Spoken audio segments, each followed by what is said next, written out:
Quisiera preguntarle, usted precisamente en su experiencia como exombudsman capitalino, ¿cómo ve esta parte de la presencia de Guardia Nacional, de la utilización de la Guardia Nacional para vigilar pues estos supuestos sabotajes que se hablaron en algún momento, aunque no se ha demostrado ese término, y que el hecho de que pues haya más elementos de la Guardia Nacional en el metro que en algunos estados inclusive?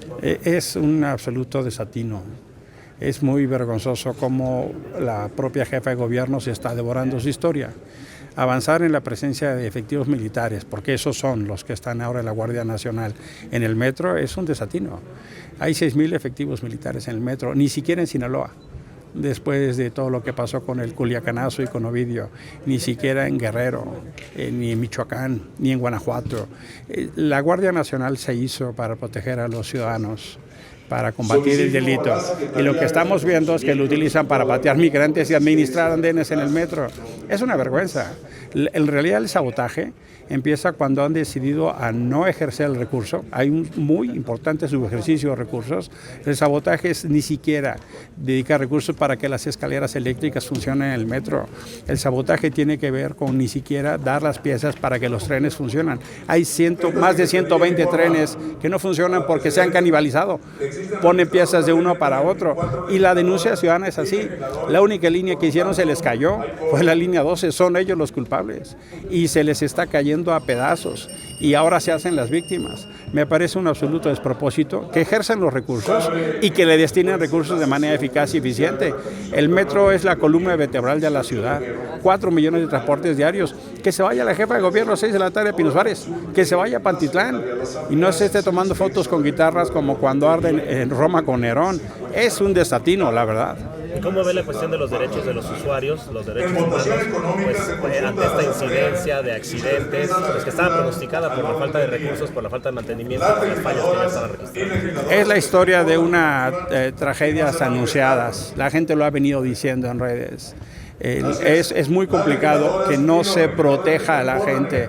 Yo estoy seguro que eso pega, por supuesto, en el ánimo y la confianza. El metro era un tema de orgullo. Hoy es un tema de enojo, de angustia y preocupación. Oiga, y en el tema que le consultaban también los compañeros, en el caso de la solicitud del Chapo Guzmán para que se reponga pues estas violaciones al proceso que acusa su defensa, a la par que pues su hijo está enfrentando la posibilidad de ser extraditado, ¿cómo ve pues esta intervención del gobierno federal? Puedo entender que haya que tutelar los derechos humanos de todos, pero ojalá el presidente le dedicara el interés, la bonomía y el respeto a los narcos. La mitad se lo dedica a los periodistas. Toda la furia que le dedica a los periodistas, a los que no piensan como él, de todo tipo, ¿por qué no lo dedica un poquito a los que lesionan la convivencia, a los que desaparecen, incendian, atacan, lesionan, amenazan, secuestran, cobran derecho de piso?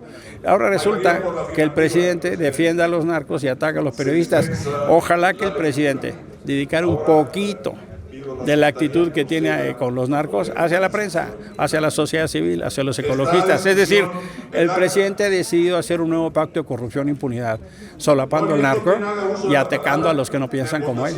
El tema del Chapo en particular ha sido como uno de los principales que trata el presidente cuando va a sus visitas, cuando se trató a su hijo, cuando ahora esta solicitud.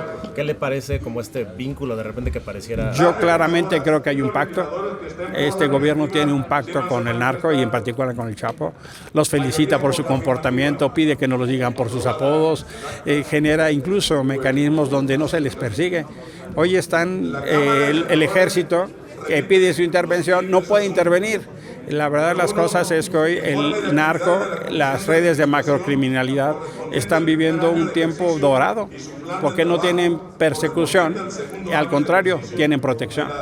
Oiga, finalmente los nombramientos de la Guardia Nacional, los que se hicieron apenas precisamente este movimiento a la Secretaría de Seguridad Ciudadana, a la Subsecretaría, a la salida de Mejía y por otro lado pues el nombramiento de comandante en la Guardia Nacional, ¿qué le habla respecto a lo que ustedes habían advertido de la militarización de la seguridad pública? Pues es que están usando la seguridad como un instrumento político.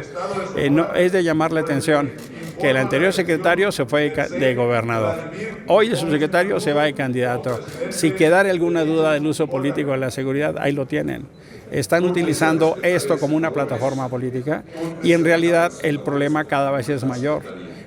México ha optado por una ruta de militarización que infelizmente nos tiene con peores niveles de homicidios, con peores niveles de secuestro, de feminicidio, de secuestro, y no tenemos una estructura profesional porque están ocupados haciendo su carrera política. Ahí está el subsecretario, ahí está Alonso Durazo.